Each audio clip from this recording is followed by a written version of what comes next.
telling even more brazen falsehoods about our old friend, a friend of the show, they might say.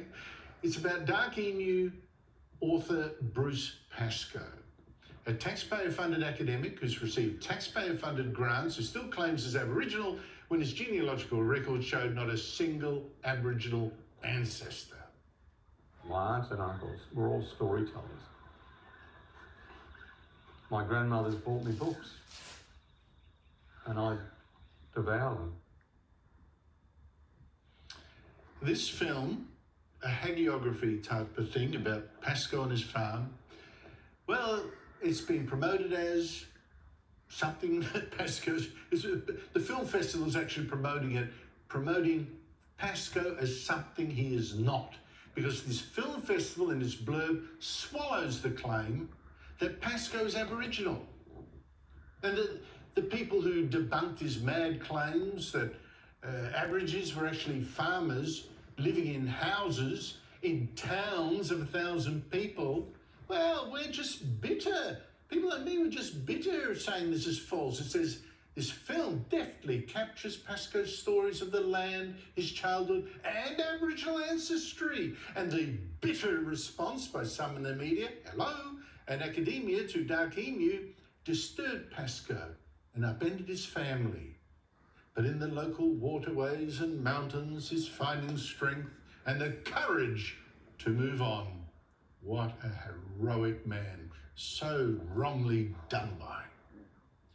Now, the taxpayer-funded ABC has also promoted this film by repeating Pascoe's fake claims in Dark Emu, claiming that the best-selling book refutes the colonial myth used to justify the slaughter of terra nullius, that Aboriginal and Torres Strait Islander people were hunter-gatherers. Well, the message again to the ABC that has done so much to promote Pascoe, doing it again, that is not a myth, and Pascoe certainly didn't refute it. Aborigines were indeed hunter-gatherers, not farmers, and that fact was never used as an excuse to slaughter anyone. But the ABC, in its latest profile on Pascoe in this film, goes on to repeat Pascoe's other great falsehood, that is Aboriginal, recording me explaining why he was reluctant, as if, to be part of this film, because Aboriginal people don't like having cameras pointed at them. Aboriginal people are sick of answering questions, but we need to do this as a country. I've never noticed Pascoe before being camera shy, but anyway, this myth that Pascoe really is Aboriginal and Aborigines really were farmers was made with government help, with your money. Let me put it this way. This film about a taxpayer-funded academic was made with the help of a grant from the taxpayer-funded Screen Australia, promoted with the help of the taxpayer-funded Documentary Australia, and premiered at the taxpayer-funded Sydney Film Festival with the taxpayer-funded ABC promoting its falsehoods as fact. Joining me as author and former finance journalist, Tony Thomas, who has written many pieces about Pascoe and his grants for Quadrant Online. Tony, always great to talk to you. Listen, looking at Pascoe, I am reminded how much the left does depend on the rest of us funding its myth. Should our money have been used to make, screen and promote this Pascoe film? Well, of course not. The taxpayers have already paid him something like $1.5 million for his farm since 2020, and this money's gone to his charity Black Duck Foods. And when you add the private donors, his farmers had $3 million in free money, and even so, it's still struggling. And by the way, Bruce is starting, I did a count, 3 major documentaries and 20 ABC videos, so I can't, like you, really believe. The agony has gone through being so camera shy, standing in front of the cameras so long. There are 3 parts, in fact, to the Pascoe myth-making. One, of course, is his false claim that Aborigines were actually farmers living in towns of 1,000 houses. 2 is that his Aborigine, which even he once admitted on SBS, is rejected by relatives. Have a listen.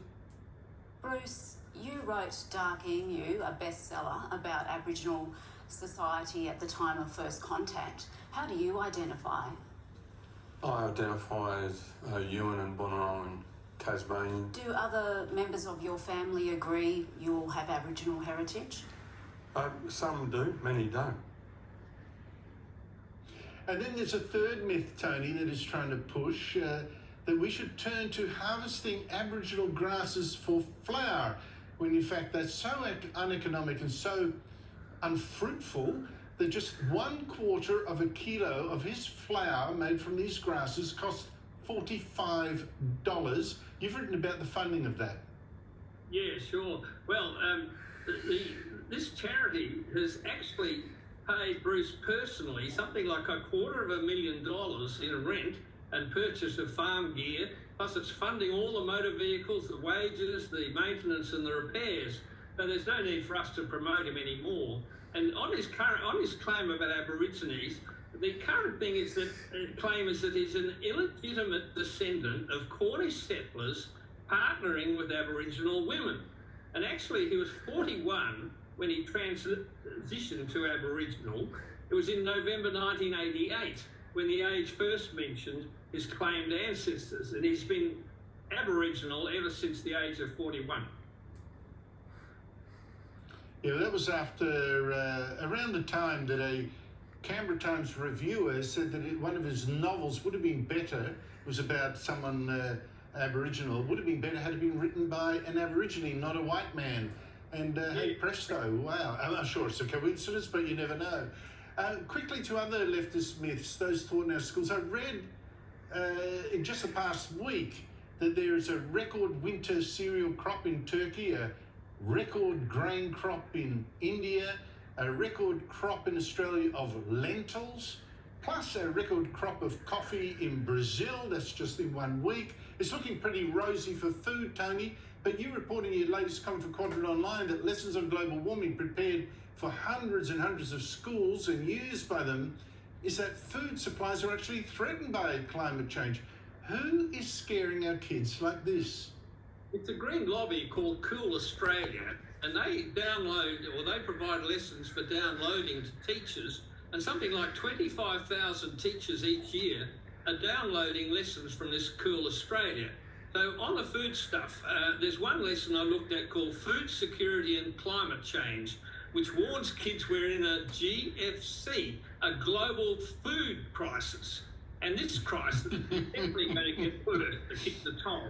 Now, in the real world, Australian wheat yields have doubled in the past 50 years and production's trebled, but kids are told that climate change could change all that, so they ought to start growing their own vegetable. It's all just madness. Oh, that is just so disgusting. Kids coming down with climate. Yeah, it is so true, and weeping about climate change on camera was shown before. Honestly, Tony Thomas, I urge people to read your article on Quadrant Online, because honestly, what has been done to our kids is shameful. Thank you so much for your time. After the break, Donald Trump threatens